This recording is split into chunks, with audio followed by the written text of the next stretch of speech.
क्या आपके बेबी का वेट गेन उस कुछ बच्चों के कंपैरिजन में आपको कम लग रहा है? क्या लोगों को आप ये कहते सुन रहे हैं कि आपका बेबी बहुत ही छोटा या पतला है? तो बिल्कुल टेंशन ना लें, क्योंकि हर बेबीज़ का ग्रोथ पैटर्न अलग होता है।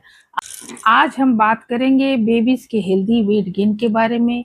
0 से 1 ईयर तक के बेबीज़ को क्या फीड करना चाहिए, पेरेंट्स को ऐसी कौन सी मिस्टेक्स है जो अवॉइड करनी चाहिए, और हमें ऐसे कौन से फूड्स बेबी को देनी चाहिए जिससे उसका जल्द से जल्द वेट गेन हो। इस वीडियो को एंड तक ज़रूर देखें, क्योंकि लास्ट में मैं कुछ वार्निंग साइंस बताऊंगी जिन्हें पेरेंट्स को बिल्कुल भी इग्नोर नहीं करना चाहिए। यूजुअली बेबीज बर्थ के बाद वेट लूज करते हैं, पर 10 टू 14 डेज में जितना वेट उनका लॉस होता है वो गेन भी कर लेते हैं। आफ्टर 5 मंथ बर्थ वेट का वो डबल हो जाते हैं, और आफ्टर ए ईयर उनका वेट ट्रिपल हो जाता है। मतलब अगर बेबी बर्थ के टाइम में 3 kg का होगा, तो आफ्टर ए ईयर वो आराम से 9 या 10 kg का हो जाता है। 0 टू 6 मंथ तक के बेबी के लिए एक बहुत ही इम्पॉर्टेंट स्टेज होता है, क्योंकि इसी स्टेज में बेबी का मैक्सिमम डेवलपमेंट हो रहा होता है। इसलिए बेबी को 0 टू 6 मंथ में मदर्स मिल्क को ही देना चाहिए, क्योंकि इस मिल्क में होता है perfect nutrition, immunity, healthy fats, और बेबी की ग्रोथ के लिए जितने भी ज़रूरी कंपोनेंट्स हैं बेबी को मदर्स मिल्क से ही मिल सकती है। पर साथ में मदर्स को भी कुछ टिप्स फॉलो ज़रूर करने चाहिए जिससे बेबी का एक हेल्दी वेट गेन होता रहे। मॉम्स को चाहिए कि वो नाइट फीड बिल्कुल भी स्किप ना करें। जनरली मॉम करती ये हैं कि रात को वो अच्छी एक लिक्विड अपना इंटेक कम कर देती हैं, जिसकी वजह से उनका मिल्क सप्लाई कम होता है, और इसलिए वो बेबी का नाइट फीड भी स्किप करती हैं। इसलिए आप अपना लिक्विड इंटेक भी कंटिन्यूअस रखें और बेबी को रात को नाइट फीड ज़रूर कराएँ। साथ में एक ब्रेस्ट को कंप्लीटली फिनिश होने के बाद ही दूसरी ब्रेस्ट पर जाएँ। जनरली मॉम्स की एक शिकायत होती है कि उनका मिल्क कम आ रहा है, पर आप जितना बेबी को ब्रेस्ट फीड कराएँगी, मिल्क सप्लाई उतनी ही इंक्रीज़ होती रहेगी। आप कैसे समझेंगी कि आपकी बेबी को जितना मिल्क आप पिला रही हैं वो उसके लिए इनफ है या नहीं? अगर आपका baby 6 to 8 times urine pass कर रहा है, फीड लेने के बाद वो पीसफुली सो जाता है, एक्टिव रहता है, और वो प्रॉपर वेट गेन कर रहा है, तो इसका मतलब आपका मिल्क इनफ है। आप जो मिल्क बेबी को पिला रही हैं वो काफ़ी है, और ऊपर से मिल्क की उसे ज़रूरत नहीं है। ब्रेस्ट फीडिंग अगर पॉसिबल ना हो रही हो तो आप फार्मूला ज़रूर दे सकती है, क्योंकि फार्मूला मिल्क बेबी के हेल्दी ग्रोथ में बहुत हेल्प करता है। मगर फार्मूला आप इंस्ट्रक्शंस के अकॉर्डिंग ही बनाएं, ज़्यादा डिल्यूट ना करें, फीडिंग बॉटल्स को अच्छी तरह स्टेरिलाइज करें, और बेबी के वेट गेन के लिए आप एक्स्ट्रा पाउडर ऐड ना करें, क्योंकि ये डेंजरस हो सकता है। क्योंकि फार्मूला मिल्क में भी वो सारे न्यूट्रिएंट्स होते हैं जो आपकी बेबी के ओवरऑल डेवलपमेंट और ग्रोथ के लिए नेसेसरी होते हैं। पर इसे बनाने में कुछ इंस्ट्रक्शंस का ज़रूर ध्यान रखें, क्योंकि अगर आप बनाते वक़्त उसमें वाटर की क्वांटिटी ज़्यादा रखेंगी तो वो डिल्यूट हो जाएगा, और अगर मिल्क पाउडर की क्वांटिटी ज़्यादा रखेंगी तो वो कंसंट्रेटेड हो जाएगा। अगर डिल्यूट होगा तो बेबी को वो सारे न्यूट्रिएंट्स प्रॉपर क्वांटिटी में नहीं मिलेंगे, फिर उसका ग्रोथ एंड डेवलपमेंट अफेक्ट हो जाएगा। और अगर एक्स्ट्रा पाउडर डालेंगी तो बेबी का इंटरनल ऑर्गन जो किडनी होता है वो उसे अफेक्ट कर सकता है, साथ में डाइजेशन को भी एडवर्सली अफेक्ट करता है। इसलिए इन 2 चीज़ों का आप मिल्क बनाते वक्त ज़रूर ध्यान रखें। एक और इम्पॉर्टेंट बात, जिस यूटेंसिल्स में आप मिल्क बना रही हैं उन यूटेंसिल्स को और फीडिंग बॉटल को हर बार अच्छी तरह से धोकर और स्टेरिलाइज ज़रूर करें।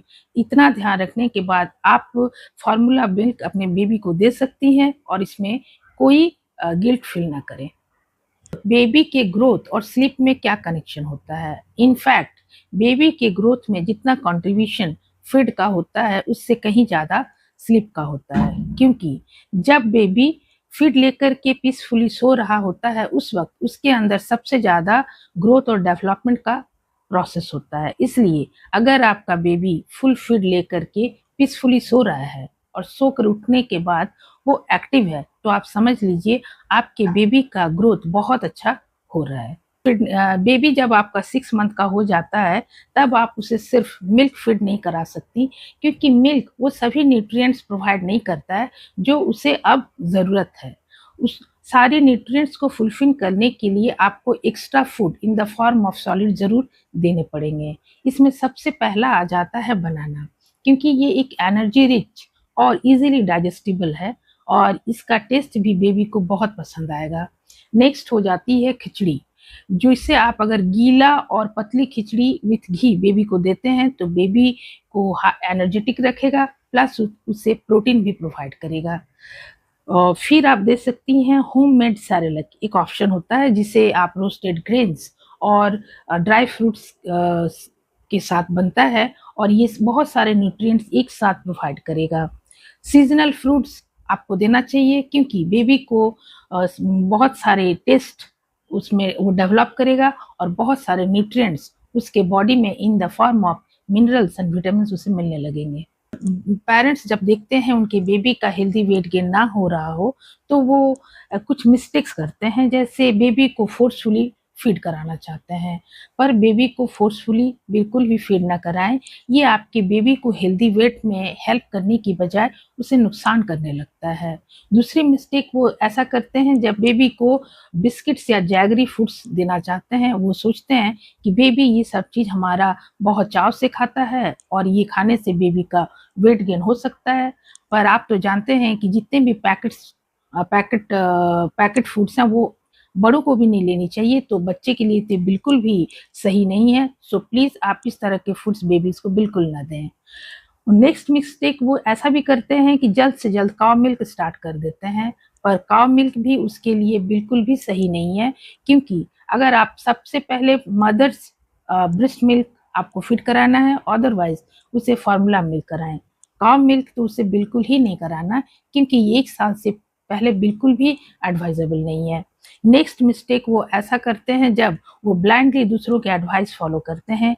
आप दूसरों के एडवाइस फॉलो ना करें, आपका दिल जो कहे वो सुने, क्योंकि हर बेबी यूनिक होता है और वो नेचुरली ही ग्रो करेंगे। इसलिए आपको अपने बेबी में ऐसे कौन से वार्निंग साइंस दिख रहे हैं जो जिसे देखकर आपको अपने डॉक्टर से कंसल्ट करनी चाहिए। स्पेशली अगर बेबी में आपको कुछ ऐसे साइंस दिख रहे हैं, जैसे अगर वो कई वीक्स तक वेट गेन नहीं कर रहा है, वो अच्छी तरह फीड नहीं ले रहा है, वो वीक या इनएक्टिव है, वो माइलस्टोन्स पर वीक वो अचीव नहीं कर रहा है। जैसे हर वीक में बेबी में कुछ-कुछ डेवलपमेंट्स होती हैं। जैसे किसी वीक में आप देख रही हैं कि बेबी की विजिबिलिटी पहले से बेटर हो गई है, वो चीज़ों को बहुत अच्छी तरह देख रहा है, एनालाइज़ कर रहा है, रिएक्ट कर रहा है।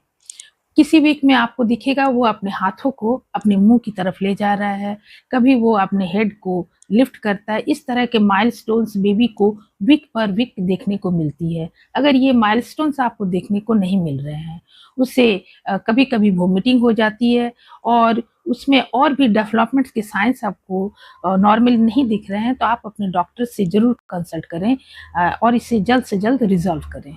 बेबीज़ हर साइज़ में होते हैं, इसलिए बहुत सारे बेबीज़ नेचुरली स्लिम होते हुए भी कंप्लीटली फिट एंड हेल्दी होते हैं। इसलिए सिर्फ वेट पर फोकस करने की बजाय अपने बेबीज़ के स्लीपिंग पैटर्न, एक्टिविटी, फीडिंग और साथ में उसके हैप्पीनेस और ओवरऑल डेवलपमेंट पर ध्यान दें, क्योंकि हर बेबीज़ यूनिक होता है और उनका ग्रोथ पैटर्न भी यूनिक होता है। इसलिए अपने बेबीज़ को नेचुरली ग्रो करने दें। अगर आपको ये वीडियो हेल्पफुल लगा हो तो लाइक करें, शेयर करें और इस चैनल को सब्सक्राइब ज़रूर करें। कमेंट करके ज़रूर बताएं कि आपके बेबी की एज क्या है और आपके लिए सबसे बड़ा फीडिंग चैलेंज क्या है। मिलते हैं नेक्स्ट वीडियो में, तब तक के लिए बाय।